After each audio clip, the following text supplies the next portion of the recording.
Go versus Frasco. So Dad, nagkaroon na mainit na talakayan si Senator Raffy Tulfo at Department of Tourism Secretary Cristina Frasco. Kasi pinapoint out ni Senator Raffy Tulfo na marami daw nagrereklamo sa kanyang show at tanggapan tungkol sa mga picture ni Secretary Frasco na nagkalat sa mga billboard, magazine at promotional materials ng Department of Tourism and many other ads and promotions all around the Philippines. So sinasabi niya, bakit kailangan gamitin ang photo mo? Hindi ba pwede gumamit na ng ibang sikat na model na galing dun sa mga lugar ng mga tourist spot na yun para yun yung napopromote. Yung mga sikat na tao na nagpo-promote ng mga lugar nila, dun na sikat sila dun sa lugar na yun. Like halimbawa sa Cotabato, ba't yun na lang daw yung Miss Cotabato yung mag-promote? Ba't kailangan siya yung model? Ngayon naman, siyempre, sinagot ni Secretary Frasco na may misunderstanding dito. Kasi yung mga photos niyon ay yung mga either work photos niya or yung iba dun mga welcoming tarpaulins kasi yung may event daw siyang attendan dun kaya napicturean yun.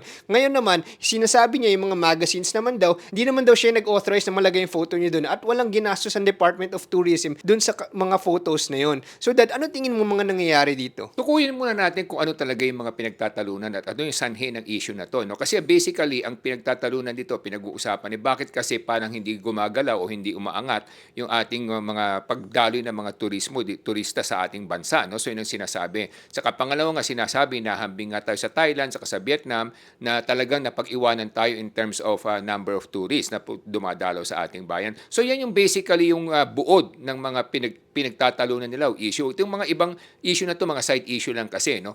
Pero kung titingnan mo kasi at aaralin natin, ano ba talagang dahilan bakit mababa ang konti ang turista sa atin kung ihahambing tayo sa ibang bayan like Thailand, Vietnam, and let's say Singapore and Malaysia. Exactly. Kasi ang una diyan, ang unang sanhin ng ating issue na to is basically yung tinatawag natin mga presyo ng mga gastusin, no? Kasi nga mahal ang eroplano papunta sa mga iba't ibang lugar ng ating bayan, no?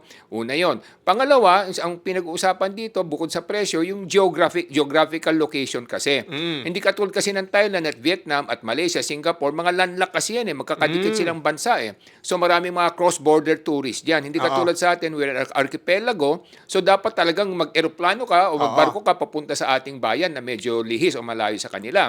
So pangalawa 'yon, kahit na in terms of geographical location, talo tayo sa mga Thailand at Malaysia at Singapore kasi mas malapit sila sa Europa kaysa sa Pilipinas, no? So, bakit pupunta mga Europeans dito kung pwede rin naman silang pumunta sa Asia na hindi na kinakailangan pumunta ng Pilipinas. So, yun ang pangalawang issue dito.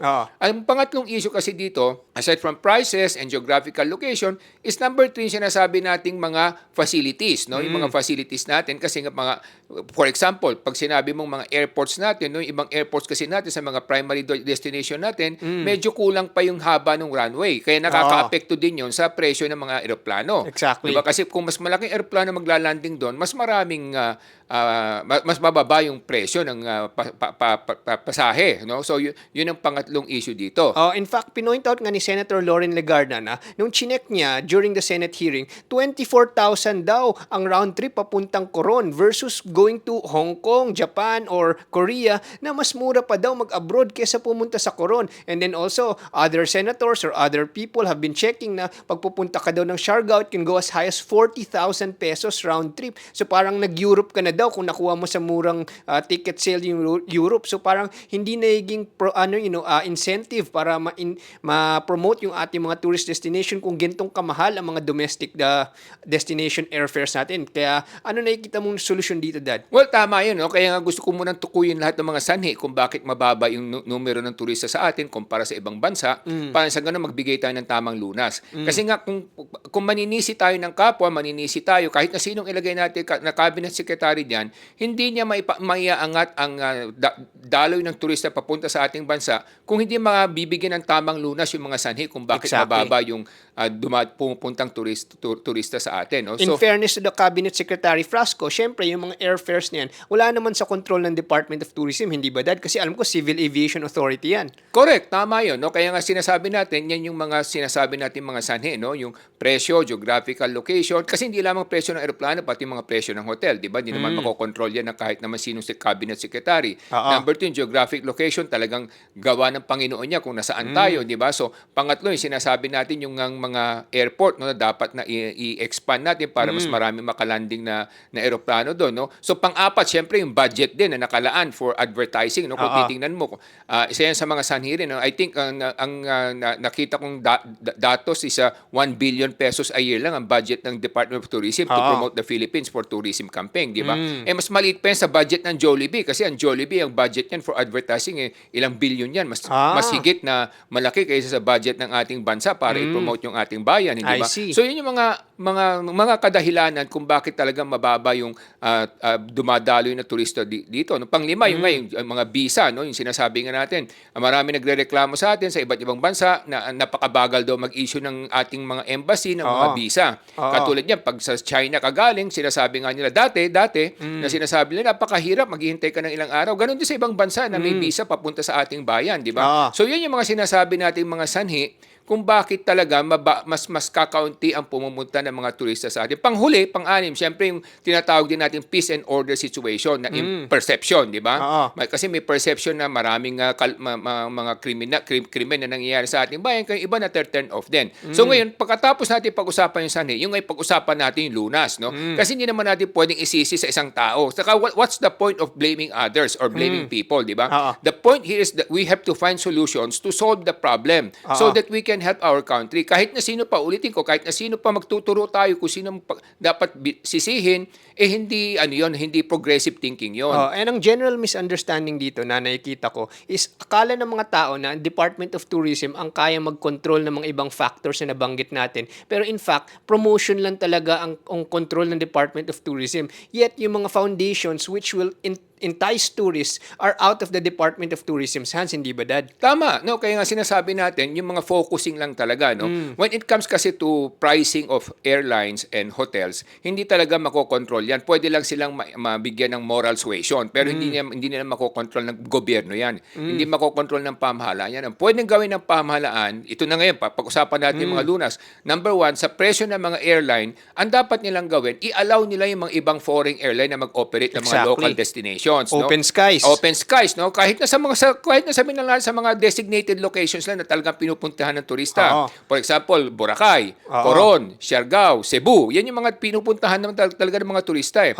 Why don't we open the other foreign airlines to operate towards those locations? Kasi nga pag may competition, bumababa ang presyo ng ng eroplano, ng presyo ng pamasahe, ng ticket ng eroplano. Kasi ilan lang ngayon ang airline natin sa kontrolado nila. So you have PAL, you have Cebu Pacific and AirAsia. So dahil limited ang seats, kaya talaga naiangat nila yung presyo. Pero kung titingnan mo sa ibang bansa, napakamura magbiyahe, no? For example, sa US ka magko-cross ka sa ibang lugar na mas malayo pa yung tatahakin, mas mura pa yung presyo kaysa pumunta ka ng Cebu. Ganun din, no? Kung let's say, nasa Australia ka, pupunta ka ng Melbourne o galing kang Sydney, mas mura. O galing kang Canberra, mas mura, di ba? Kaya, bakit napakamahal sa atin? Kasi nga because of lack of competition. So, kinakailangan nyo na magamot natin. Yung competition kasi, by opening the licenses to other airlines to operate in certain designated destinations na talagang tourist destination, that will help bring down prices. Di ba? That's one. So, when the prices are done for airline, dadami yung turista. Pag dumami yung turista, siyempre, dadami din yung gagawa ng mga hotel at bababa din yung presyo ng mga hotel. And maybe the government can also help out there. No? What can the government do? They can encourage investors to put up hotels na for low cost or for the mid-range level para mas maraming ma-attract na middle level turista. No? Or pwedeng meron naman budget ng TIESA, infrastructure, sila pwede magtayo ng mga hotel ng pang middle range para tapos pa-operate nila sa iba, pa-manage nila sa iba, di ba? Kasi kaya nga meron tayong travel tax is for them to build up support structures like this. No? So yun ang mga nakikita natin. So focus lang, kinakailangan. Kasi we cannot develop tourist facilities all over the Philippines just because we want to reach out to everyone. Because dapat yan, kasi nga number 2, limited yung budget mo. So kung 1 billion lang yung budget mo for marketing, then i-focus na lang natin yung marketing. So yun ang mga pwedeng gawin ng ating pamahalaan. Ano? And then of course, course, pag-usapan natin yung sinasabi natin mga visa-visa, di ba? Eh, siyempre nga naman, Department of Foreign Affairs yan. Dapat sana yung mga embahada natin masabihan, di ba? Na dapat one-day processing lang ang visa. Di ba? Para mabilis, para mas lalong maraming turista pumunta sa atin. Kung hindi naman, pwede rin magkaroon ng parang an arrival visa, di ba? An arrival visa, dito na sa ibang bansa may ganun eh. An arrival visa, bayad sila. At the same time, kahit na wala silang visa dumating dito, makakakuha sila kaagad. That will also attract a lot of tourists to come here, di ba? So kasi sa akin, infrastructure is the least of the problem eh. Kasi infrastructure will follow if there are enough number of tourists. Exactly. So I think that's the last problem of the government right now. The primary problem is really how to make visa available to most of the tourists to come here, to make it convenient for them, no? So isa yun sa mga sinasabi natin, no? And then of course, yung sinasabi nga natin na madalas na sinasabi yung presyo, yung presyo na yan magagamot din yan kung may kompetisyon, no? So those are the two key factors. May nakita ko isang comment ng isang tao sa netizen, or in fact, maraming mga netizens ang nagsasabi na ang dahilan na hindi mabubuksan ng airline industry kasi kontrolado yun ng mga oligarkiya na marami silang connection sa mga politiko kaya talagang haharangin nila yung mga pagbukas ng open skies natin. Gusto nila kasi sila lang ang magkocontrol ng mga airline seats. Yung nga lang, ang nakikita ko dito, syempre yung mga other low-cost carriers, halimbawa, Jetstar, Scoot, yung mga Malindo Air, talagang pang mga mumurahin, ibang market naman, yun yung hindi nakikita ng oligarkiya na, kung hahayaan natin yung market na yun, talaga namang hindi, yung mga makuha nilang market, yung mga pang chipipay na backpacker na talagang hindi kaya mag-afford ng season makay sa magandang airline tulad ng Philippine Airline na napakamahal at napakaganda, or yung mga Cebu Pacific na at this point, medyo premium airline na nga yung datingan niya. When yung huling sakay ko, hindi na siya yung dating Cebu Pacific na unang sinasakyan ko, high level airline na rin siya eh. So, yun nga nakikita ko. Ano nakikita mo dito, Dad? Well, kaya sinasabi natin, di ba, pag kulang ang kompetisyon, talagang nagkakaroon ng parang oligopolya or monopolya yung mga ilan na nagnenegosyo diyan, kaya naitataas sila yung presyo. At wala ka naman choice kasi sila lang yung mga choice mo. But if customers or consumers will be given more choices, at least kahit na paano, the competition will bring down prices, di ba? Kasi nga, pag nililimit talaga yan, talagang nagkakaroon ng opportunity to bring up prices eh. Ganun din sa lahat ng industriya, di ba? Kasi sinasabi natin, we adhere to free market economy because nang sa ganun magkaroon ng kompetisyon. May the best survive, di ba? Hindi yung kinakalang paboran natin yung iba dahil pinoprotektahan natin. Sila lang yung kumikita, paano naman yung nakakarami na sila yung nagsasakripisyo, na napapamahal sila sa kanilang mga bilihin o gastusin, di ba? So yung mga issues kasi dito na again, as we said, you cannot blame this to one person. It has to be a general overall development plan of the government to bring more tourists to our country. Exactly. And ang nakikita ko pa, although limited ang budget ngayon ng Department of Tourism, in fact, mas maliit nga kaysa mga malalaking conglomerates like Jollibee or other big companies, ang nakikita ko, there's a way to maximize this budget kasi I've seen yung mga ibang countries like Indonesia, meron siyang yung A Ticket to Paradise ni George Clooney at Correct. Julia Roberts. Yung Bali, tsaka yung mga karatig na island, yun yung naging setting nung pelikulang yun. At dahil doon, nakita ko dun sa end credit scene na actually yung Indonesian tourism was part of sponsoring those kinds of Hollywood films para makita ng global industry with, just a little sponsorship, yung ganda ng lugar through telling a story. Kaya yun yung isang magandang direction nga kasi one of those other companies like you mentioned, Jollibee, also employed this kind of marketing, yung emotional marketing. If you remember yung mga ads nila na may kwentong Jollibee, kung paano nag-meet yung magjowa, paano yung naging sila, naging mag-asawa. So they're able to maximize their budget and able to get more patronage by being creative. So I think there's still a lot of things that right now can be done. But what I see kasi with the Department of Tourism is that she was focusing on fixing the inherent problems, which is very good kasi one of the things that they've been working on was this China visa thing because for the longest time, yung naging handicap ng current Department of Tourism Secretary is because yung mga China tourists themselves are having a hard time coming into the Philippines, and she worked for the last 3 years to open this up, although it was not in her department's control. It was, from the Department of Foreign Affairs, and finally, nabuksan na rin. But syempre, the results will be seen over time, not yet today. In the meanwhile, the results of the post-pandemic baggage and handicap are still haunting her. Kaya ito yung nangyayari, hindi ba, Dad? Yan, kaya nga siya ay parang nasisisi, which is, I said, is an unproductive direction, no? Kasi nga, kung titingnan mo, hindi naman yung tao ang may kasalanan, kundi mga sistema at mamamaraan, hindi ba? Kasi nga dapat yun ang magamot. Yun ang tamang lunas. May kasabihan nga, di ba? Kung masakit ang ulo mo, hindi ka iinom ng pangsakit ng tiyan. Kinakailangan, inumin mo para sa sakit ng ulo. Yung gamot na para sa sakit ng ulo, hindi para sa sakit ng tiyan. So, it has to be the right solution to the right problem. Siyempre, dahil siya yung nag-take over, talagang minana niya lahat yung problema. Katulad sinasabi natin, yung mga visas from China, talagang napahirapan yung mga Chinese tourists na gusto pumunta rito. Kung titingnan mo, kung hindi humigit kumulang prior to the pandemic, may higit sa milyon yan na pupunta rito. Nagbula parang bula yung yung nawala parang bula yung mga turista yun because of the different policies na in-employ natin. Hindi lamang actually from China, no? So, ang daming mga iba't ibang bansa, mga turista sa iba't ibang bansa na gusto pumunta sa atin na nahihirapan kumuha ng visa rin. Yun ang naging problema kasi. So, it's not the blame of any person. You cannot blame any person, but rather, it has to be a holistic solution para sa ganun matulungan. Pero kung titingnan kasi natin, nakita naman natin mga effort nung huling vlog kasi natin, hindi pa nabubuksan yung China visa na yan. No? Pero ngayon nabuksan dahil nga sa ginawa nila ng paraan. So mukhang may mga solusyon naman silang ini-implement. Exactly. So ang problema lang kasi siyempre yung numero last year hindi maganda, ilang taon, kaya nga siya yung parang yung ating cabinet secretary na sisisi. Pero sa totoo lang, kahit na sinong ilagay mo dyan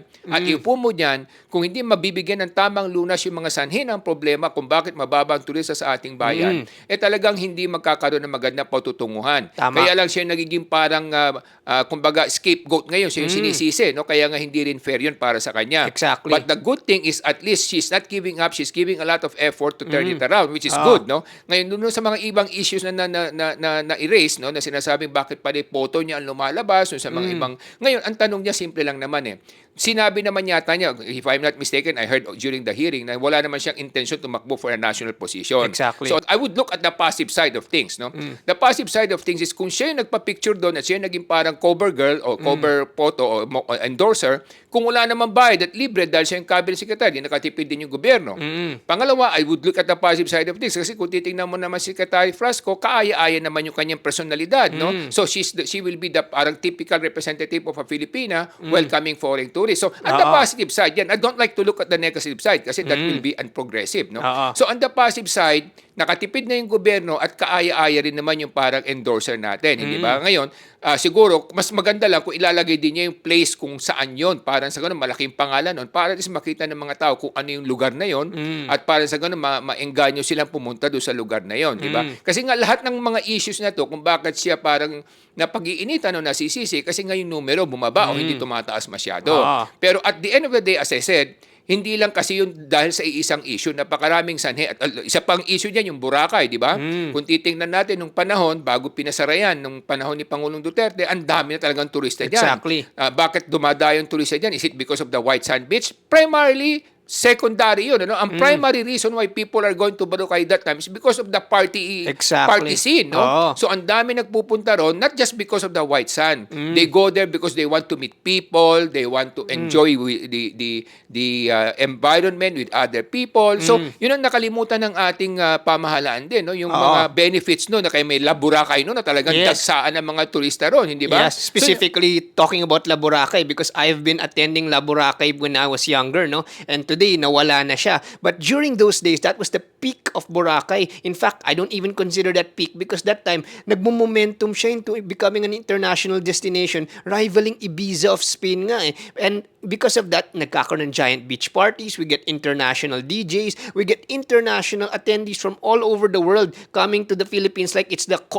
parang Coachella ng Amerika, no? So ang dami pupunta. Before nga, when I was going there, I've talked to a few people, yung mga pagka-graduate nila sa college from Europe or wherever, naging one of their post-graduation stops ang La Boracay or even the Boracay party scene. Pero of course, nagkaroon ng change of direction ng Boracay during the time of the previous administration of President Duterte. Somehow, they became conservative and they did not allow partying to be as prevalent. And of course, I was hoping that someone would finally bring to light that La Boracay should be revived to the previous level, allow partying without restriction, because that's what it was known for. Don't you agree, Dad? Well, tama 'yun, no? In fact, hindi lang sa Boracay, every season of the year, every month, kung ako ilang beses nagpunta ng Boracay, nakita ko na ang daming turista because they're enjoying the party scene. Yun yung dahilan bakit pinupuntahan yung La Boracay. Secondary na lang yung White Sand Beach, no? So medyo nagkamali yung approach natin in managing the issues of Boracay kasi that time ang concern is environment, no? So talagang sinara at sinyat down yun, which is parang ano yan you want to catch a mouse, you use a mouse trap, you don't use a shotgun. Yun nga. By using the shotgun, you practically kill. You don't only hurt the mouse, but you also hurt a lot of people inside the house. So yun ang nangyari dito, medyo naging masyadong shotgun approach yung ginawa ng ating pamahalaan yan. Dapat yung cure na ginawa nila, Lunas, is step by step, stage by stage, parang gumagawa ng kalsada, ito lang muna, para sa ganun, hindi maapektuhan yung daloy ng turista. Kasi once na pinutol mo yan, after 2 years, saka mo ni-revive, yung momentum nawala na. And ang mga tao nakahanap na ng ibang lugar na pupuntahan or where they will enjoy. Because tama ka sa sinasabi mo, La Boracay or Boracay itself is not just popular because of the white sand beaches. Because there's a lot of white sand beach somewhere else, no? And even in other areas. But the reason why people started going there, and it could have been much more if the government managed it properly, not with a shotgun approach, but with the right solutions, di ba? Step by step, stage by stage, by phasing, but not totally closing down or shutting it down, which happened during that time, no? So nasira talaga yung momentum. But it can be revived. Sabi nga nila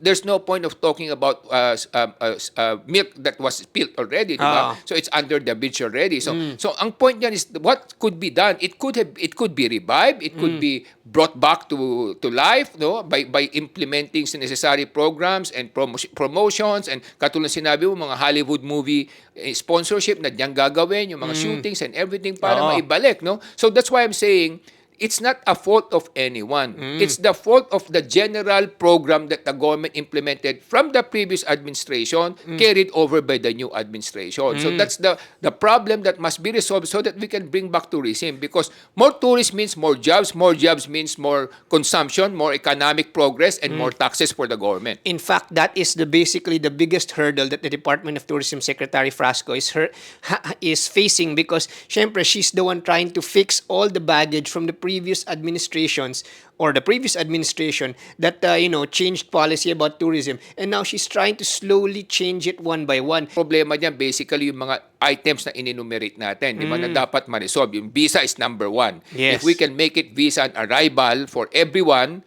they will just pay the fees in the airport just like in other countries. That will really help a lot. Even in Dubai, they have that, di ba? So that's one. If that can be solved. And number 2, yung ngayong budget na sinasabi mo, kung ma-focus lang yon sa ilang lugar na lang, tapos saka na lang mag-develop yung ibang rural areas kung kinakailangan. Of course, there's nothing wrong in trying to promote other less visited areas. But the problem there is Limited budget. Tapos siyempre, the tourists, when they come, they also want to go to those popular destinations rather than those less visited areas. Kasi nga napakarami rin mga issue. Yung infrastructure na sinasabi, totoo rin yun, may problema rin talaga sa infrastructure. Considering na pag pumunta ka ng Intramuros, walang mga parking buildings. Exactly. So yun ang problema doon, kulang sa parking. Paano dadami ang turista doon? Kasi let's be logical and practical.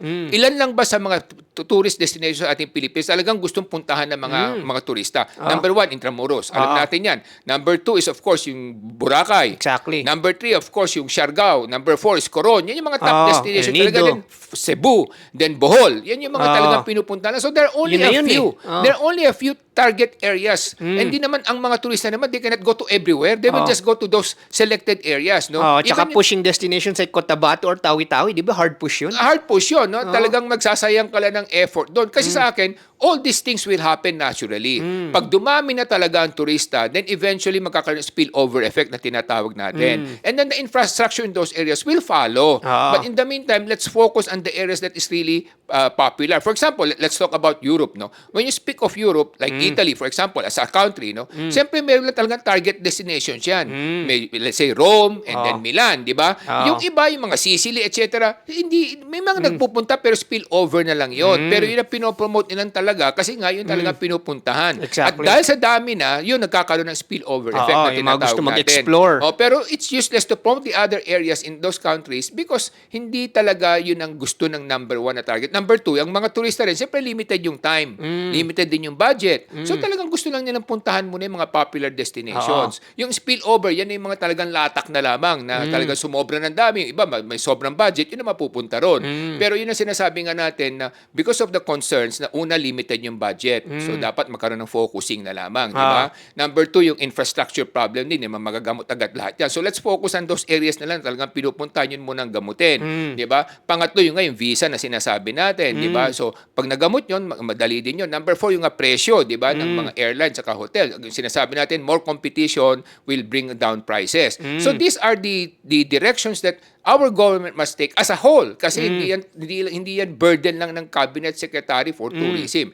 Yan burden ng buong gobyerno yan kasi may involved yan ng Department of Transportation for the airports, may involved yan ng DPWH for the infrastructure, may involved yan DFA for the visas, and then of course yung PNP din, police for the peace and order situation kasi kung alam mo yung mga pinupunta ng turista, damihan mo yung mga police doon sa mga lugar na yon para magkaroon ng semblance of kumbaga kapanatagan ng kalooban, no? Peace of mind yung mga turista dahil alam nila maraming nagbabantay doon, di ba? Tsaka ang mga criminal din matatakot. So, these are the issues that must be resolved because pointing fingers will not bring about any solution. It will just create more problems and more chaos.